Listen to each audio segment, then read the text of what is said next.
So guys, अगर आपने हमारी क्लास 8 देखी होगी तो उसमें मैंने फ्रंट और बैक नेक बनाना सिखाया है। तो आज की क्लास 9 में हम उसी कुर्ती को आगे बढ़ाएंगे और उसकी फाइनल स्टिचिंग और फिनिशिंग करना सीखेंगे।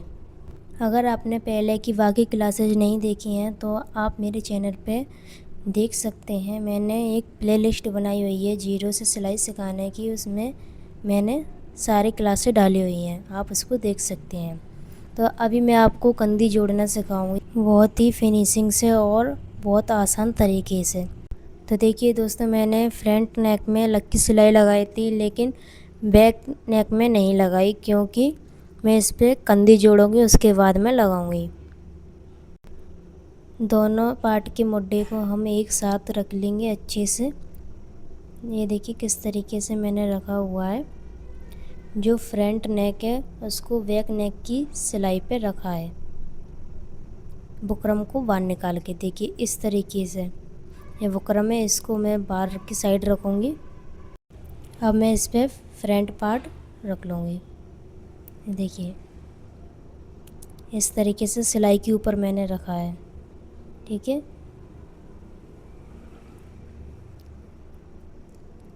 इसको अच्छे से सिलाई लगा लेंगे। सिलाई को पूरी तरीके से नीचे नहीं उतारना है, नोक पे पक्का करना है, ठीक है। इस तरीके से और यहाँ पे मशीन को रोक लेंगे। सुई को मैंने अंदर रखा है। इस धागे को कट करके अब मैं बुकरम को पलट दूँगी।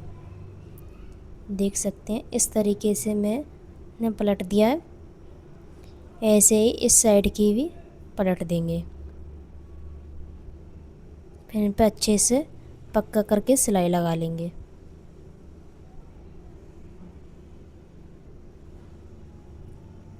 दोनों साइड की कंधी अच्छे से जुड़ चुकी हैं।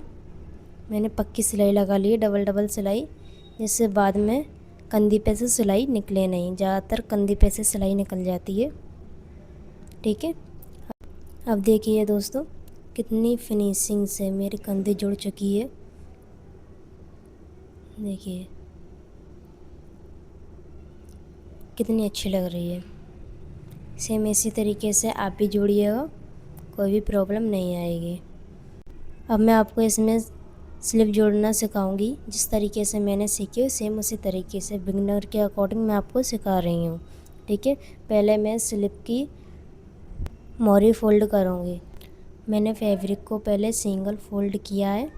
पहले मैं उस पर सिलाई लगा लूँगी, क्योंकि आस्तीन की ये साइड आड़ी होती है। आड़ी में ज़्यादातर कांड वगैरह आती हैं, तो यहाँ से कपड़ा टेढ़ा मेढ़ा हो जाता है। सेम इसी तरीके से मैं दूसरी भी आस्तीन फोल्ड करूँगी। अगर आप भी इसी तरीके से मोरी फोल्ड करोगे तो कभी भी आपकी फिनिशिंग ख़राब नहीं होएगी। अब मैं यहाँ से डबल फोल्ड करके फिर दूसरी सिलाई लगाऊंगी। इसमें एक सिलाई एक्स्ट्रा लगती है, टाइम थोड़ा ज़्यादा लगता है, बट फिनिशिंग बहुत ज़्यादा आ जाती है। यहाँ से कपड़ा कभी ख़राब नहीं होता। आप एक बार सिलाई लगा के देखना, इस तरीके से आपकी फिनिशिंग कभी ख़राब नहीं होएगी, ठीक है।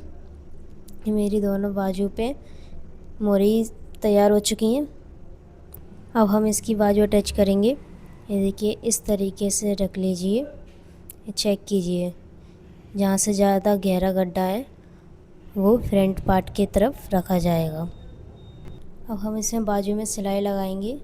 जो कंधी की सिलाई है और हमने बाजू में जो कट दिया है उसको एक जगह रखेंगे। फिर धीरे धीरे से कपड़े को नीचे लेके जाएंगे। इसमें बिल्कुल भी खिंचाव नहीं करना है, ना नीचे करना है ना ऊपर करना है। इस तरीके से हम इसके ऊपर रख लेंगे बाजू को। अब सिलाई लगाएंगे। ये देखिए मेरा थोड़ा सा आगे पीछे इतना चल जाता है, कोई दिक्कत नहीं आती इतने से। इससे ज़्यादा नहीं होना चाहिए, करीब आधे इंच का आगे पीछे हो तो उससे कोई दिक्कत नहीं आएगी, ठीक है। इस तरीके से आप सिलाई लगाइए। नीचे का कपड़ा खिंचे नहीं, ना ऊपर का कपड़ा खिंचे, बिल्कुल हल्के हाथ से इसको पकड़िए, फिर सिलाई लगाइए धीरे धीरे। ये देखिए मैं कंधी का जॉइंट और जो मैंने बाजू में कट लगाया था वो एक ही जगह आ चुके हैं। ऐसे ही आपके आने चाहिए। ये हमारी एक बाजू की सिलाई लग के तैयार हो गई है। देखिए इसी तरीके से यहाँ से मेरा थोड़ा सा छोटा बड़ा है, इससे कोई फ़र्क नहीं पड़ेगा। इसी तरह हम दूसरी साइड भी सिलाई लगा लेंगे। ठीक है, देखिए हमारी दोनों तरफ बाजू जुड़ चुकी हैं, कहीं पर भी खिंचाव नहीं है। ठीक है, अब हम कुर्ती की साइड में सिलाई लगाएंगे। इस तरीके से पहले बाजू नापेंगे कितनी है, 5 इंच पे मैंने निशान लगा लिया है। आप अपने अकॉर्डिंग रख सकते हैं जितनी आपकी बाजू हो, जितनी आप पसंद करते हो। पहले यहाँ पे पक्का करेंगे। इस तरीके से सीधी सिलाई लेंगे। अगर आप चाहो तो यहाँ पे पहले निशान भी लगा सकते हो। ठीक है, फिर जॉइंट से जॉइंट अच्छे तरीके से मिलाएंगे। इस तरीके से ये थोड़ा सा मेरा कम ज़्यादा हो रहा है, इतना चल जाता है, इससे ज़्यादा कम ज़्यादा नहीं होना चाहिए। ये देखिए हमारे कट से कट मिल रहे हैं बराबर।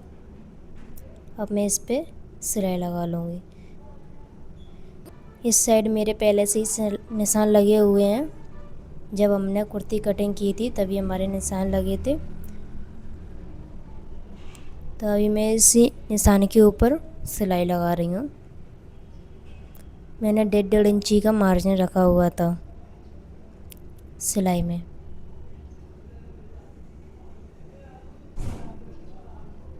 यहाँ पर भी मेरे कट से कट मिल रहे हैं। ठीक है, अब हम इस पे सीधी सिलाई लगाएंगे थोड़ी सी, और इसको पलट लेंगे। सुई हमको अंदर रखनी है। अब आपको इसमें एक चीज़ का ध्यान रखना है, जब हम चाक की तरफ से सिलाई लगाते हैं तो करीब 1 इंच हमको बिल्कुल सिलाई के ऊपर सिलाई लेके आनी है, आगे पीछे नहीं करनी है। फिर उसके बाद में आप चाहो तो आगे कर सकते हो या पीछे कर सकते हो, कोई दिक्कत नहीं है। अभी आप ये देखिए, ये मैंने बिल्कुल सिलाई के ऊपर सिलाई रखी है, क्योंकि यहाँ से हमारे चाक फोल्ड होंगे। अगर हम इस तरीके से नहीं करेंगे तो हमारे चाक में फिनिशिंग नहीं आएगी। देखिए मैंने डबल सिलाई लगा ली है। अब हम दूसरी साइड लगाएंगे सिलाई। ये देखिए इस साइड बाजू पे पहले से ही निशान लगे हुए हैं, क्योंकि जब हमने कटिंग करी थी तब निशान लगाए थे। अगर आप चाहते हो तो दोनों बाजू पे पहले से ही निशान लगा लीजिए। ठीक है, आपको आसानी होएगी। ये मैंने सिलाई यहाँ तक लगा दी है। अब मैं इस पे निशान लगाऊंगी, क्योंकि इस साइड निशान नहीं है। मैंने 1.5 इंच का निशान लगा लिए हैं। आप चाहो तो पहले से ही लगा सकते हो या मेरी तरह इस तरीके से लगा सकती हो। ठीक है, मैंने निशान से निशान मिला दिए हैं। 1.5 इंच का मैंने मार्जिन रखा हुआ था, तो 1.5 इंच के निशान लगा दिए हैं। फिर इसी तरह नीचे लगाएंगे निशान। ये तरीका मुझे बहुत आसान लगता है, मैं इसी तरीके से निशान लगाती हूँ। अगर आपको अच्छा लगे तो आप कंधी जोड़ने के बाद में लगा सकते हो। इसी तरीके से हम यहाँ से पलट लेंगे, जैसे कि मैंने आपको पहले बताया हुआ है।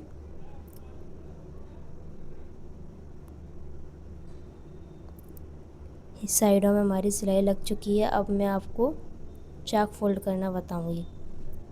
जैसे कि मैंने बाजू की मोरी फ़ोल्ड की थी, पहले सिंगल फैब्रिक फ़ोल्ड किया था, फिर उसके बाद में डबल किया था। सेम उसी तरीके से हम दामन का भी फ़ोल्ड करेंगे, क्योंकि इस आड़े कपड़े में कान वगैरह ज़्यादा होती है। कान की वजह से हमको इस तरीके से फ़ोल्ड करना पड़ता है। अगर हम डायरेक्ट डबल फ़ोल्ड कर देंगे तो कान की वजह से फिनिशिंग ख़राब हो जाएगी, दामन हमारा टेढ़ा मेढ़ा हो जाएगा। इसीलिए मैं इस तरीके से फ़ोल्ड करती हूँ। ये तरीका मुझे बहुत आसान लगता है।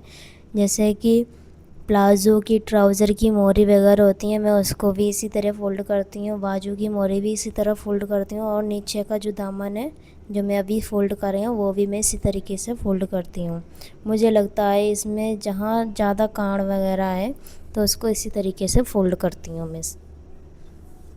क्योंकि मैं फिनिशिंग से काम करती हूँ और फिनिशिंग मेहनत और टाइम ज़्यादा लेती है, इसीलिए। अगर आपको मेरे सिखाने का तरीका पसंद आए तो वीडियो को लाइक ज़रूर करना और मुझे कमेंट करके बताना, ठीक है। ये हमारी सिलाई लग चुकी है दोनों साइड की। अब हम चाक फोल्ड करेंगे।